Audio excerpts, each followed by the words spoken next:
स्वागत है आपका हमारे स्पेशल बुलेटिन कोरोना को करो ना में। मैं हूं आपके साथ मीनाक्षी त्रिवेदी। इस बुलेटिन में हम रोजाना आपको कोरोना से जुड़ी महत्वपूर्ण जानकारी देते हैं। तो इसी सिलसिले को आगे बढ़ाते हुए सबसे पहले दिखाते हैं कोरोना से जुड़ी सुर्खियां। उत्तर प्रदेश में बढ़ते कोरोना केस पर बोले डिप्टी सीएम केशव प्रसाद मौर्य। कहा जमाती प्रकरण के बावजूद उत्तर प्रदेश में कोरोना पर लगाम लगाने में कामयाब रहे। सीएम उद्धव ठाकरे ने प्राइवेट प्रैक्टिस करने वाले डॉक्टरों को लेकर जारी किया बड़ा फरमान। महाराष्ट्र में प्राइवेट डॉक्टरों को 15 दिन सरकारी अस्पतालों में कोरोना मरीजों की करनी होगी देखभाल। दिल्ली सरकार ने कोरोना से जुड़े सवालों और शिकायतों के लिए जारी किया नया Twitter handle. @Delhi versus corona Twitter handle पर लोगों को मिलेगी कोरोना से जुड़ी सही जानकारी। कर्नाटक से घर नहीं जा पाएंगे मजदूर। येदियुरप्पा सरकार ने कैंसिल की स्पेशल ट्रेनें। बड़े बिल्डरों के साथ बैठक के बाद सीएम बीएस येदियुरप्पा ने लिया फैसला।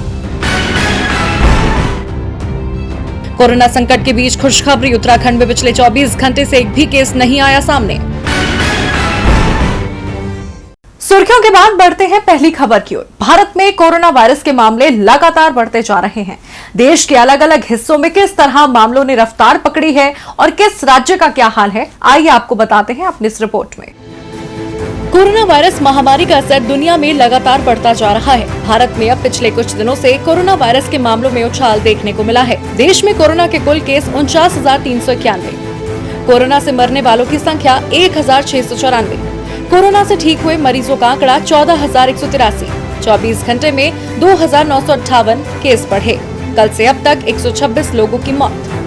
अगर राज्यवार नजर डालें तो कोरोना के सबसे ज्यादा मामले महाराष्ट्र, गुजरात, दिल्ली, तमिलनाडु और राजस्थान से सामने आए हैं। कोरोना से सबसे ज्यादा प्रभावित महाराष्ट्र में 15,525 कोरोना संक्रमण के मामले।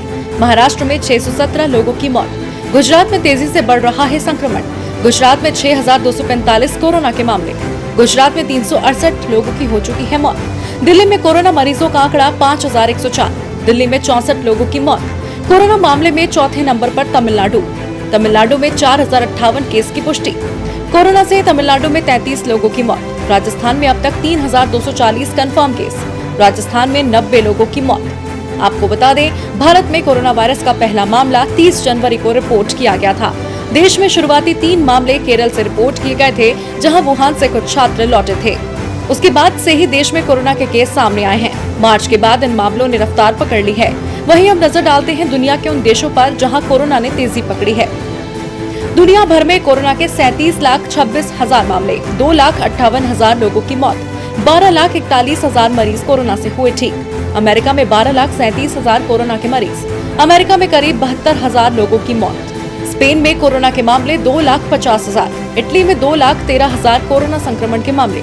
फ्रांस में कोरोना के मरीज 1,70,000। जर्मनी में कोरोना संक्रमितों की संख्या 1,67,000। सरकार की ओर से लगातार बताया जा रहा है कि सार्वजनिक स्थानों पर उचित दूरी जरूरी है। अगर आप दुकानों पर भी जाते हैं तो सोशल डिस्टेंसिंग का पालन जरूरी है और फेस मास्क लगाना अनिवार्य है। कोरोना काल में पूरी दुनिया बेहाल नजर आ रही है। भारत में लॉकडाउन के 2 चरणों के बाद भी कोरोना रौद्र रूप दिखा रहा है, क्योंकि भारत ने लॉकडाउन तो बढ़ा दिया लेकिन टेस्टिंग नहीं बढ़ाई। टेस्टिंग के जो आंकड़े सामने आ रहे हैं वो तो और भी परेशान करने वाले हैं। क्या कहते हैं भारत में टेस्टिंग के आंकड़े, इस रिपोर्ट में देखिए। कोरोना के बढ़ते प्रकोप के बीच विपक्ष लगातार केंद्र सरकार से टेस्टिंग बढ़ाने की मांग कर रहा था। सरकार को सुझाव पर सुझाव दे रहा था। कांग्रेस सांसद राहुल गांधी लॉकडाउन को पॉज बटन तक बता रहे थे, लेकिन सरकार को समझ नहीं आया।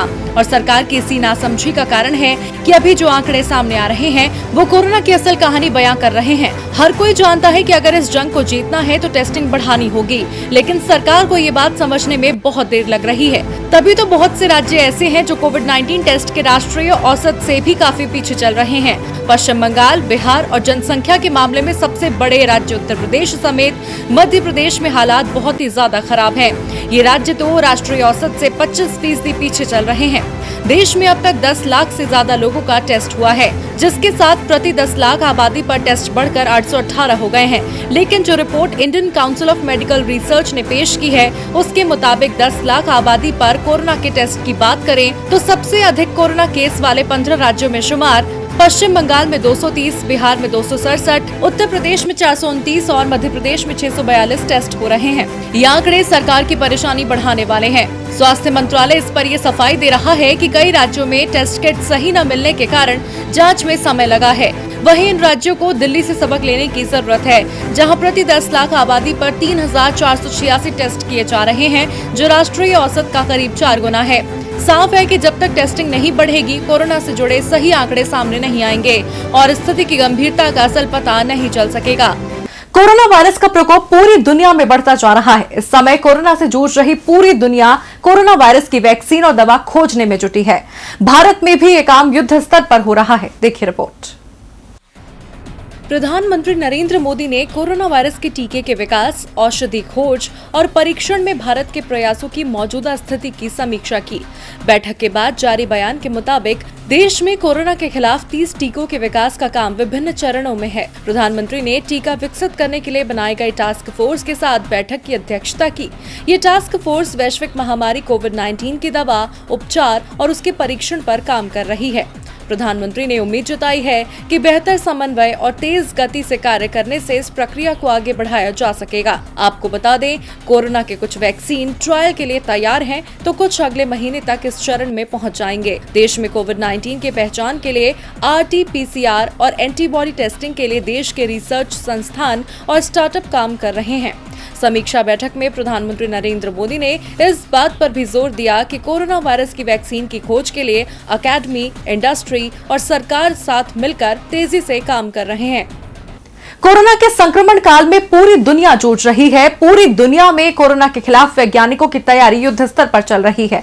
कुछ देशों में वैक्सीन के ट्रायल चल रहे हैं, तो कहीं वैक्सीन बनाने का दावा किया जा रहा है। अब देखिए इजराइल के बाद किस देश ने वैक्सीन बनाने का दावा पेश किया है। कोरोना वायरस पूरी दुनिया में अब तक 2.5 लाख से भी ज्यादा लोगों को मौत की नींद सुला चुका है। इस बीमारी को जड़ से खत्म करने के लिए वैज्ञानिक लगातार प्रयास कर रहे हैं। आपको बता दें, कल ही इजराइल के रक्षा मंत्री नफ्ताली बेनेट ने दावा किया था कि देश के डिफेंस बायोलॉजिकल इंस्टीट्यूट ने कोरोना वायरस का टीका बना लिया है। इसी बीच इटली ने दावा किया है कि उसे कोरोना वायरस की वैक्सीन बनाने में सफलता मिल गई है।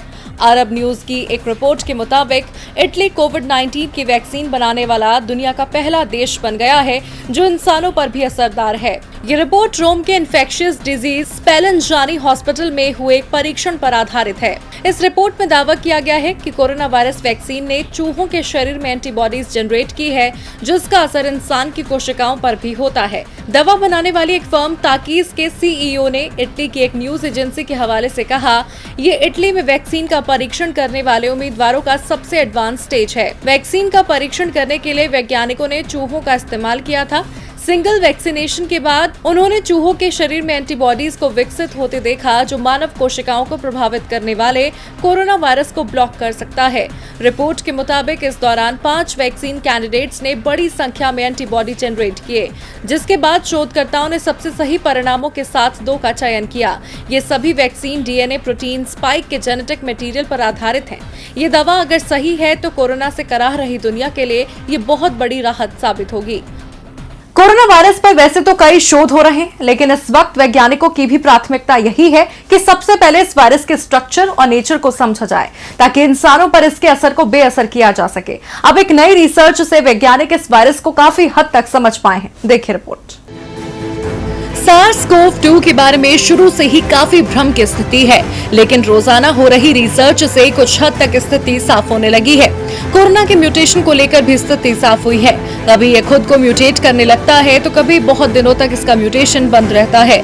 शोधकर्ताओं ने इस वायरस के 30 अलग म्यूटेशन पाए, जिसमें से अब तक 19 के बारे में कोई जानकारी नहीं थी। भारत में फैले SARS-CoV-2 के बारे में कहा जा रहा है कि ये अभी म्यूटेट नहीं हो रहा है। ICMR पहले ही इस बात की पुष्टि कर चुका है। भारत में फैला SARS-CoV-2 सिंगल म्यूटेशन वाला माना जा रहा है। अगर ये म्यूटेट नहीं होता है तो इसके खत्म होने की जल्दी संभावना है। कोरोना वायरस के टीके की तलाश के साथ साथ वैज्ञानिक उसके प्रसार के तरीकों की भी खोज में जुटे हैं। नतीजों से यही सामने आया है कि कोरोना के रूप बदलने की रफ्तार धीमी रही, जिसकी वजह से ये ज्यादा घातक नहीं बन पाया। वायरस के जीनोम की पड़ताल से पता चला कि वुहान से निकले वायरस ने कैसे म्यूटेट होकर इंसानों को शिकार बनाया। इस अध्ययन में सामने आया कि ज्यादातर मामलों में 10 या उससे भी कम म्यूटेशन वाले कोरोना जीनोम ही मिले हैं। वैज्ञानिकों ने वायरस के जीनोम के उन हिस्सों की भी पहचान की है जिन्हें एंटीवायरल दवाओं के जरिए निशाना बनाकर इसका जल्दी खात्मा किया जा सकता है। संक्रमित कोई भी कोशिका लाखों वायरस बनाती है। इन सभी में मूल जीनोम की ही कॉपी तैयार होती है। हालांकि कई बार जीनोम की कॉपी बनाते समय कोशिका गलती कर देती है। इससे आमतौर पर आरएनए में एक वर्ण का क्रम बदल जाता है या गड़बड़ा जाता है। इस गड़बड़ी को ही म्यूटेशन कहते हैं। अब देखना होगा वैज्ञानिकों की ये रिसर्च उन्हें कितनी जल्दी सफलता तक ले जा सकती है। इस बुलेटिन में फिलहाल इतना ही। अपना और अपने परिवार का रखें ख्याल। नमस्कार।